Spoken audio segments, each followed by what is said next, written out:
along with SumnerOne's Steve Heinley. Steve, welcome to the show. Thank you for having me. I appreciate it. Oh, listen, we love having you. Why don't you tell us a little about yourself? First of all, tell us what SumnerOne is. SumnerOne is a office technology company serving the needs anywhere from copiers to IT to document management. Pretty much anything that has to do with technology we deal with. That's pretty cool. All right, so and where are you located? We're located in Dogtown off of Manchester Road. You know, the one thing about Dogtown that I miss so much is the Mexican restaurant. No, I know Eddie, what you're talking about. We used to go there with John Larrabee all the time. We loved eating at that little place, you know.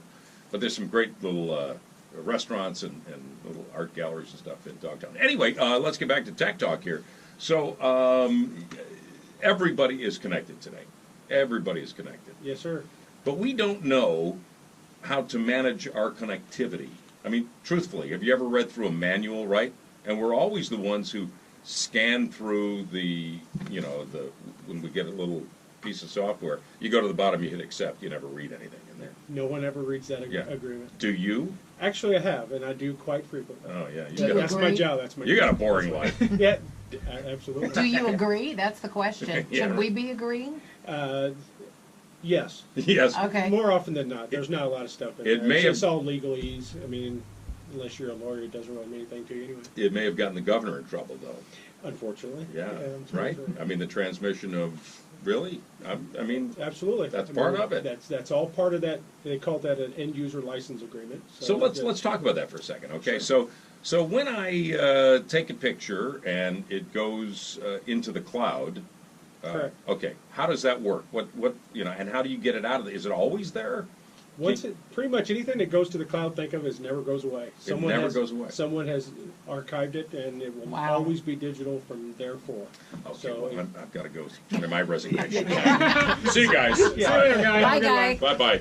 Yeah. Well, that, you know, and that's, truthfully, that's kind of frightening because there are a lot of young people that think, oh, well, you know, what's the harm in this?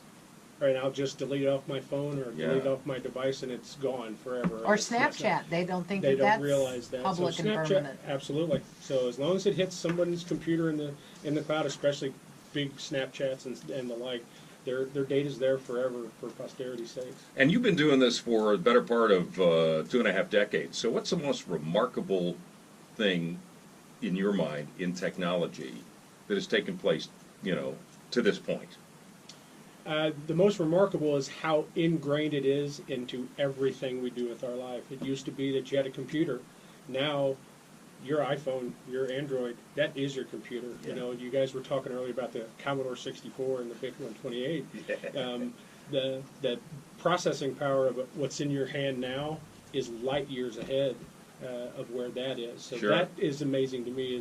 Everything you do, everything you touch, from hearing aids to phones to anything. So Everything. it's is really connected. not a phone. It's a handheld computer. It's really exactly what it is. I mean, So- think, you know, when you download these apps, and I don't really think about it until you just mention it, but, you know, I've got an app that can start my car.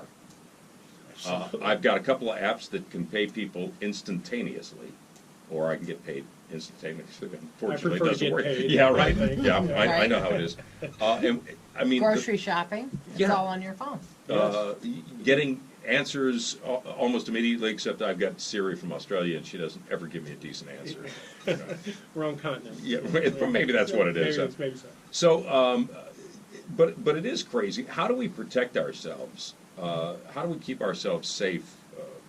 You know, that seems to be a big deal now. People are selling security equipment and, you know, stuff at home where you can monitor. And I have that too. I've got the doorbell, the Ring doorbell at home, and I can see when the pizza guy is delivering because it gets more expensive. But, you know, what's the best way for us to pursue protection? How deep do we have to go so that, you know, we're protected, especially financially?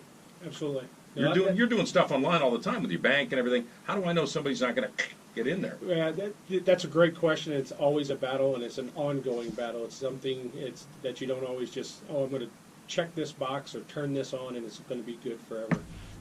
The biggest thing is just be aware of your surrounding and what you're clicking on, what you're accessing, who you talk to, and what you do. So So from that aspect, the standard, make sure you have antivirus, make sure you have anti-malware software on your machines and any of your computers. But with social engineering, an email now from these individuals that hack, they look so legitimate.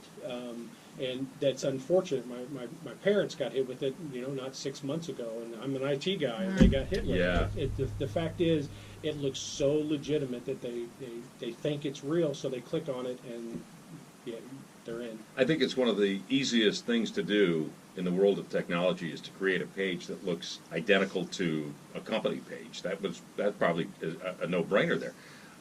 It happened to me just yesterday. I was sent something.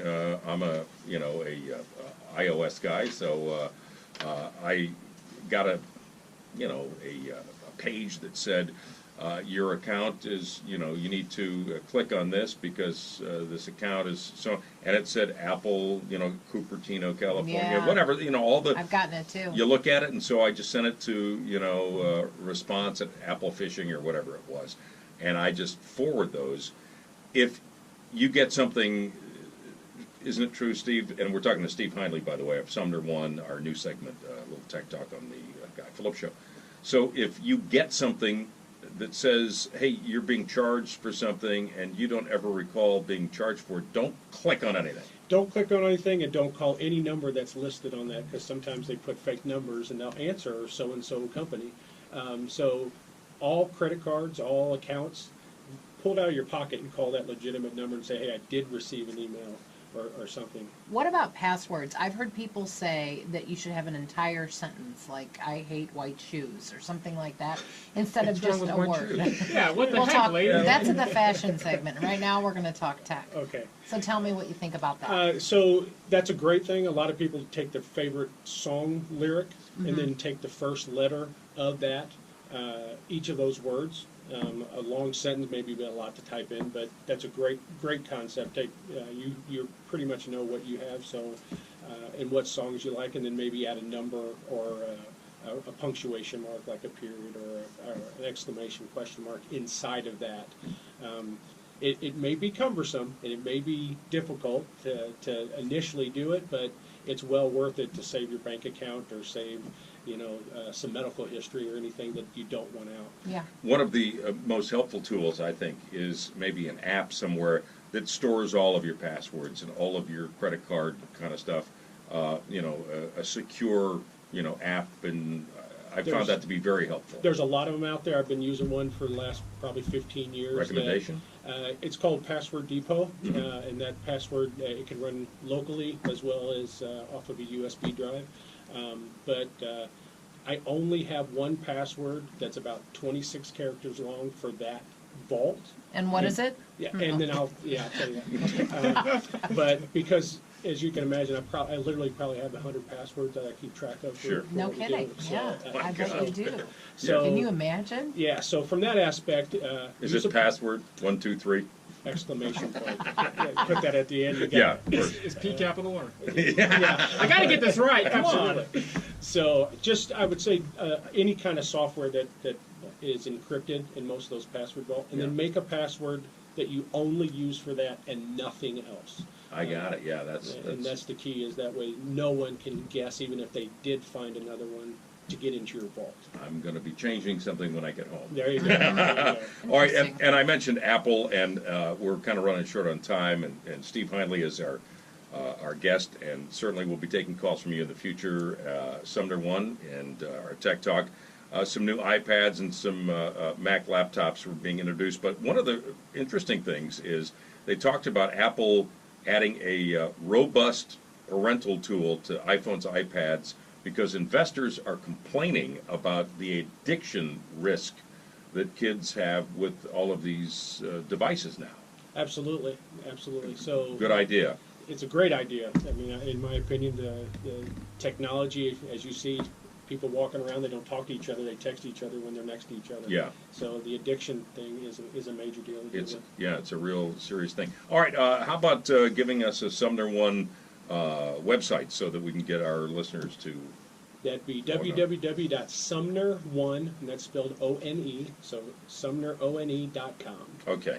And you know, you don't have to say www. I know you're an I know, IT guy, but I mean, It's you my know, geekness. right? It Yeah. is. It's My bad. www. That's I used to work there. Yeah. www. Yeah, Right? absolutely. If you go across the hallway, there's another radio station over there, KOBE. No, that's the Japanese steakhouse. Ah! That's what it is. Live and local. I kept looking through the window and I go, look like a restaurant in here. Where's your studio? Thank you, Steve, for being on the show, and we'll see you next week. Thank you for having me. Appreciate it. Thanks Very a lot. good. Tech Talk with Guy and Julie at 4:32. Here is Tim Weiland from the Golden Oak Lending Traffic Center. Nice job, guys. Good job. Yeah, Fantastic. you did Well, thank you. I good. Thank appreciate you. that. So we thought we'd just make that easy breezy. You And guys made it wonderful. Thank Okay, you good. very much. Thank you, it'll be like that guys. every week. Yeah, that was you know, good. hopefully we'll get some calls from folks. They told me that it's, you know, the tech thing is a big deal. And what we'll do is, if you guys let us know